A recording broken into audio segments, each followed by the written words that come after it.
behavior that we really need to promote. We need to make sure we understand what's happening.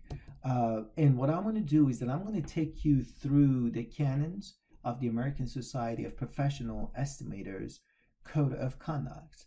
And we're actually going to go through all of them one by one. Many of them are common sense, they're obvious, but we're still going to state the obvious, right? So, Canon 1 basically says that professional estimators shall perform services in the area of their discipline and competence. Um, that's me, that's me right there. If you can't actually do a bench press of 2 plates on each side, don't do it, right? If you're not competent, disciplined, or ready to take on a job, just don't take it, right? That's as simple as that. But keep in mind, this is an ethical thing for all of us to do, and that comes from the within. So Canon 2, and we talked about that in the past as one of my goals, and look at that, now we're morally obliged to do this. For professional estimators, shall continue and expand, or to expand their professional capabilities. Do not stop. Keep learning, keep learning, keep learning new facilities, programs, approaches. Keep making yourself a better person. And that is something that ethically we must do. Canon 3 says that professional estimators and those in training shall conduct themselves in a manner that will promote cooperation and good relations. Basically, have great collaboration with others, with the other partners, with folks around you. Well, this isn't that. Well, ethically, this is a great attitude, a great way to live. But not only that, for folks who are going to stick to this canon, they're going to get a lot of jobs. I mean, you and I know that at the end of the day, who the networking that you're capable of making and things like that is going to speak greatly about your success. So keep that in mind. For Canon 4, is confidentiality. Is basically saying that ethically you are going to make sure that everything that comes from the owner will be kept confident with you. You have to keep in confidence all the knowledge, the business affairs and technical procedures of those who employ, of those who hire you, right? So that's an extremely important thing. Canon 5 is basically saying that you can't violate the law. Again, common sense, but ethically now. We sort of promise that we never want to violate the laws of the United States, right? And then Canon 6 is promoting uh, being detail oriented and accurate in everything that we do as far as estimating. So all the assignments, all the packages that we put together must be as detailed and accurate as we can make them be, right? So again, that's something I keep saying this, but one more time, these are the ethical responsibilities that we have to take on as professional estimators, as those who are in this field. Very important. And Canon 7 is talking about bid peddling. This might be a new um, notion to you guys, but let's look at the um, definition. And let me actually put a little asterisk here. And so these are the types of things that you'll see in your midterm and in quizzes and things of that nature. So be sure that you understand and see what's going on here. Bid peddling occurs when a subcontractor approaches a general contractor with the intent of voluntarily lowering the original price below what's established on the what is established on the bid day. Right, so it basically means that the subcontractor will reach out to a general contractor and they say, "Hey, what do you have as the final quotation or final price for the mechanical section, right?"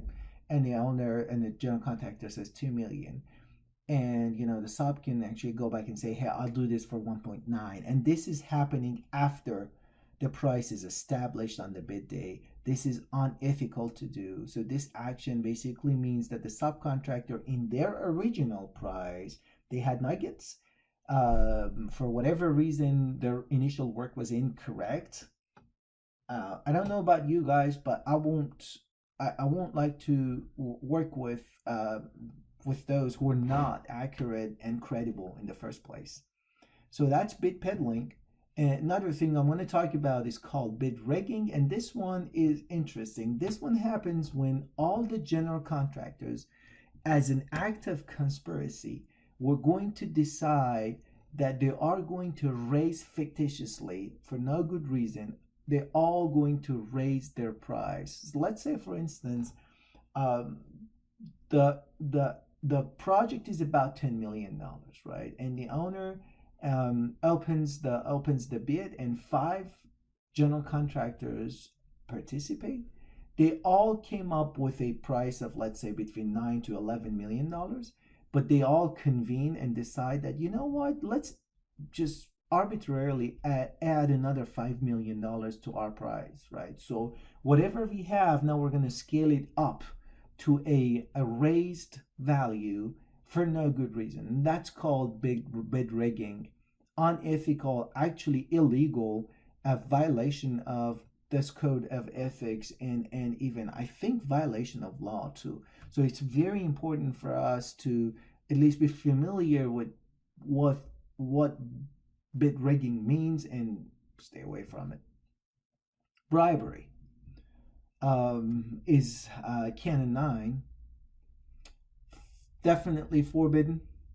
Uh, Bad thing to do. We all know this, but at the end of the day, you have to be prepared for for occasions where you are going to, be in a situation where you are offered a bribe, right? And it's not always easy to reject those.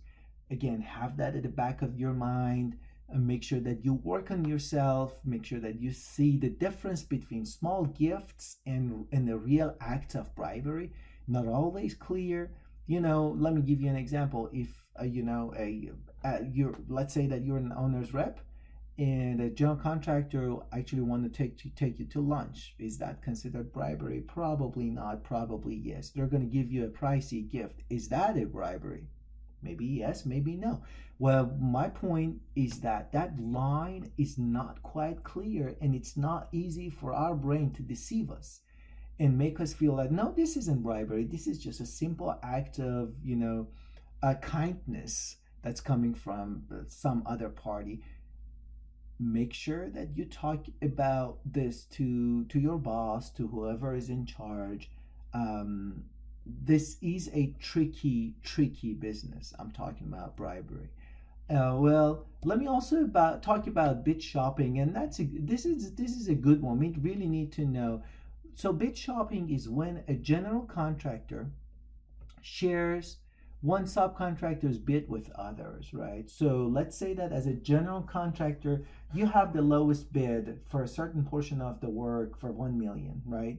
And then you reach out to other subcontractors, and you attempt to lower their bid based on what you already have. This is called bid shopping, sort of taking a number and shop it around and see if you can get a better number.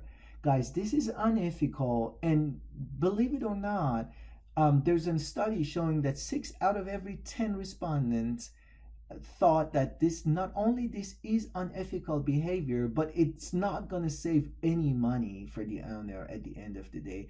And the reason is that, honestly, at the end of the day, as a subcontractor may say yes to that offer and say, hey, yeah, sure, I am going to meet or lower my price below the level of whatever that the GC already has. But at the end of the day, you guys know that we all know how to make money.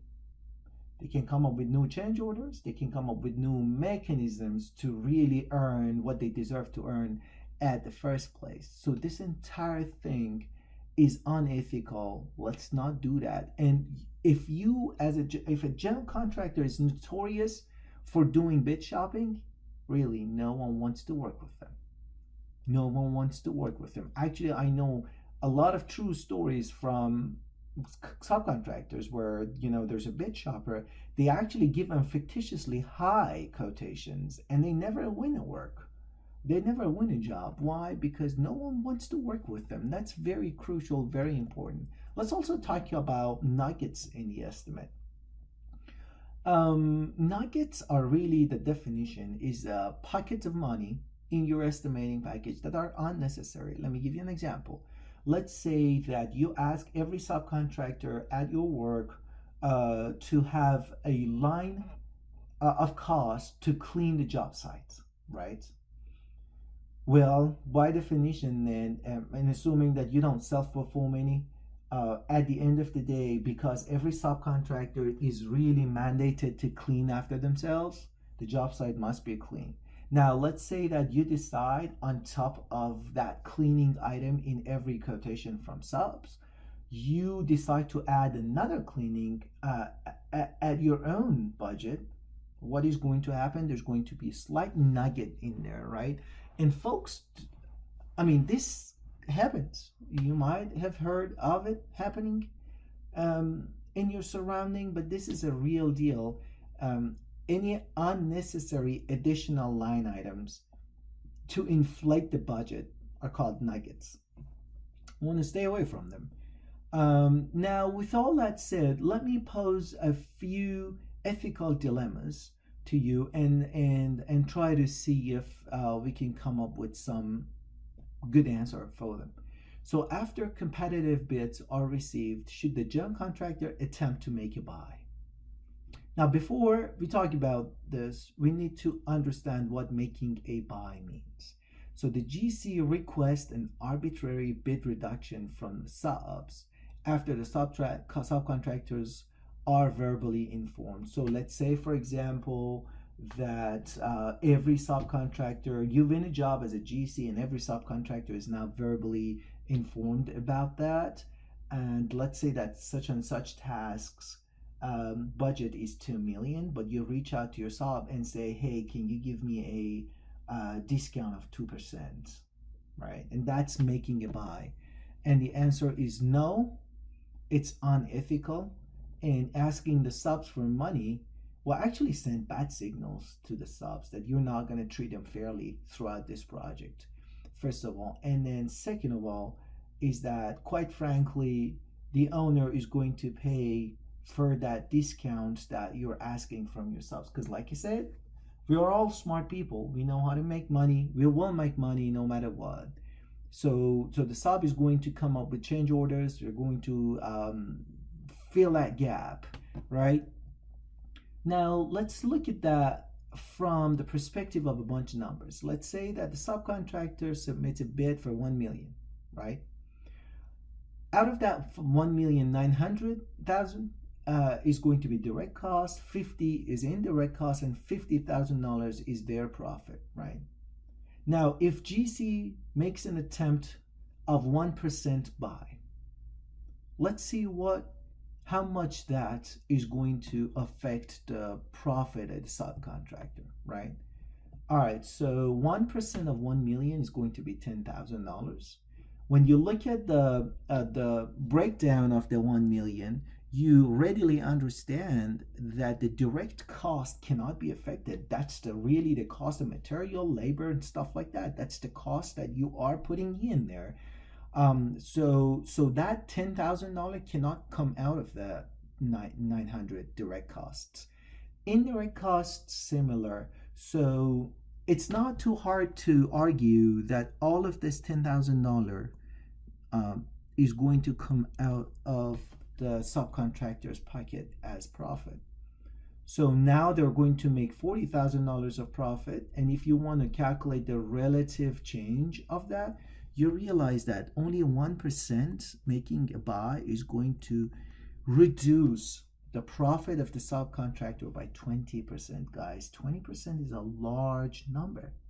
So as a subcontractor, don't get fooled by the idea that, come on, man, 1% is nothing. No, 1% in your bid package as a subcontractor is going to be a lot. It's going to manifest itself in the profit quite heavily. Now let's look at another example. Suppose that a total amount of 50 million, 90% of which is subcontracted. So you're looking at a project that's sort of relatively large. It's a $50 million project. 90% of it is subcontract, and the initial profit of the general contractor is 3%. Now they make a decision to request for a buy of 1% from the subs. Let's now evaluate how much that is going to affect the GC's profit, right? All right, so 50%, I'm sorry, $50 million, 3% of it is $1.5 million. That's the initial profit that the GC will make, right? If they make a buy for 1% from every subcontractor, and 90% of the job is subbed out, so 45 million is really 90% of the 50, right? So that's the 90%, the subcontracted portion of the work. If they ask for a buy of 1%, that's 450 grand, right? Which directly is going to be added to the GC's profit. So now the new profit is going to be 1.95 million. It's an extra 30% profit that the general contractor can make. Again, we're not going to be naive enough to look at that 1% and say, hey, 90% is nothing. If someone argues that, stop them and show them calculations of this sort. Not true. 1% of all the subcontractor's cost is going to be a lot of profit for the general contractor. So that's unethical, and I just showed you it's not negligible either. Let me quickly review what we just went over. You're going to have a notebook for your estimating work. There's going to be workup sheets, summary sheets, errors and omissions sheet, and stuff like that. It's very important to maintain up-to-date, neat, and organized notebook package. And honestly, it's because you can then quickly and effectively answer all the estimate related questions. This is not trivial, guys, and we will see. We will work on that, and we'll see why this isn't a trivial task. A number of determinants for a bid, no bid decision: type of construction, location, size of the project, bonding capacity, things like that. Should an estimator visit the physical project location? Of course, because then you can actually get a feel for the site access, availability of the utilities, drainage, type of soil, stuff like that. It's very important. We talked about subcontractors. It's a separate contract that's hired by a prime contractor to perform a certain portion of the work. They are experts, and they are actually going to be in the project to reduce the risk for the prime contractor.